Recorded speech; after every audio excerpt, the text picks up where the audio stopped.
Bonjour et bienvenue sur le blog des nouvelles technologies, toujours au Mobile World Congress. Cette fois-ci, je ne suis pas chez un constructeur puisque ici on est sur un Nexus, mais je suis sur le stand de Ubuntu pour vous présenter Ubuntu Phone.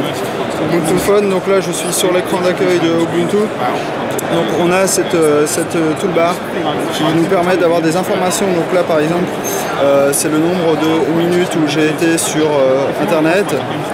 Ensuite, on peut modifier, on peut voir que j'ai utilisé 7 mégas de data.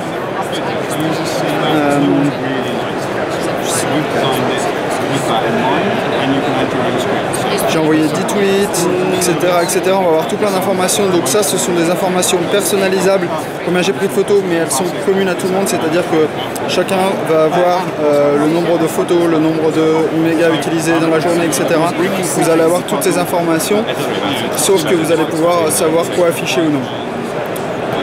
Ensuite, ici en haut, on a une toolbar classique. On va retrouver les options, les notifications ici, la batterie ici. Ensuite, je peux aller sur le système de son, sur les upcoming, donc tout ce qui concerne les informations, donc la calendar, le clock, le location. Je peux désactiver ou non le GPS.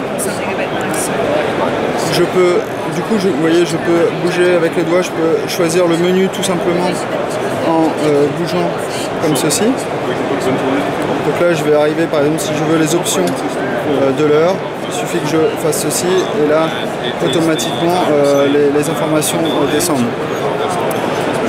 Ensuite, une fois que je suis connecté, je me retrouve sur cette page d'accueil où là je vais avoir toutes les apps. Donc là on a les apps lancées, donc calendar, galerie et l'alarme. Là on voit toutes les apps qui sont installées sur le téléphone, toutes celles qui sont disponibles.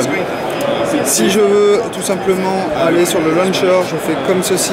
Et là en fait j'ai le launcher sur la gauche et je peux revenir sur mon écran d'accueil bien évidemment. Je peux lancer mes applications, donc là par exemple je peux lancer le mode téléphone. Donc là je vais pouvoir téléphoner. Ensuite, si je veux lancer par exemple l'appareil photo, je clique sur l'appareil photo et là je me retrouve directement avec l'application appareil photo. Je peux en lancer comme ceci, sachant que les plus récentes sont en haut, celles que j'utilise le plus sont en haut, et ainsi de suite, et je peux revenir tout simplement à chaque fois. Donc là on voit les applications qui ont été lancées. Je peux facilement les supprimer, je laisse mon doigt dessus.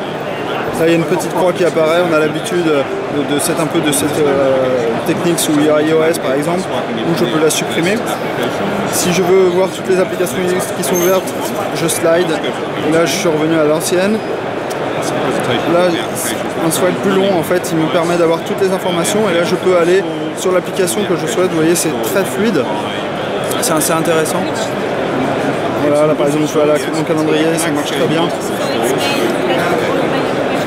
Ensuite, si je suis ici on a une barre. Là sur les applications, là on va voir tout ce qui concerne la musique, la vidéo. Là j'ai un guide to Barcelone. C'est quelqu'un qui a développé un scope en fait pour Barcelone. Voilà. Donc là le téléphone a planté.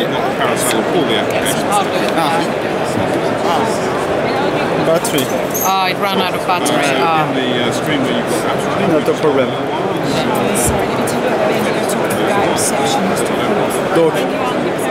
Donc là, on va reprendre sur le téléphone de secours. Plus de batterie, j'avais pas vu. Donc là, on revient sur notre guide to Barcelona. On va voir toutes les informations sur le scope de Barcelone. Également, on peut avoir sur le World Cup ici. Et on a des scopes ici où on va pouvoir installer par exemple tout ce qu'on souhaite de Amazon. Donc là j'ai pas internet, ça marche pas sur celui-là, mais logiquement on devrait avoir la petite feature de Amazon. Si je veux savoir sur Wikipédia, sur eBay, je peux avoir les apps également. Donc ici en fait vous avez, donc là c'est le même, hein, vous avez ici toutes les informations nécessaires. Donc là ce sont mes apps que j'ai installées, etc., etc. Vous avez tout plein d'informations. Vous voyez ici c'est plutôt très fluide les interfaces, aucun problème là-dessus. Si je suis sur une application, je peux avoir le menu contextuel ici, donc de l'application.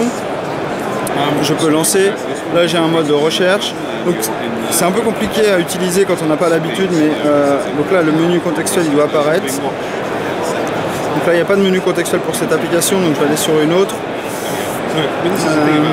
Par exemple ici, ah non, Du coup, c'est par là.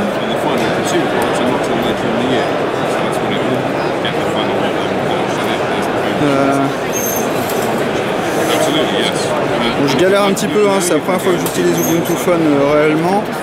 Donc voilà, vous allez pouvoir entre guillemets bouger. Donc Ubuntu, en fait, c'est donc son propre OS qu'il a voulu développer.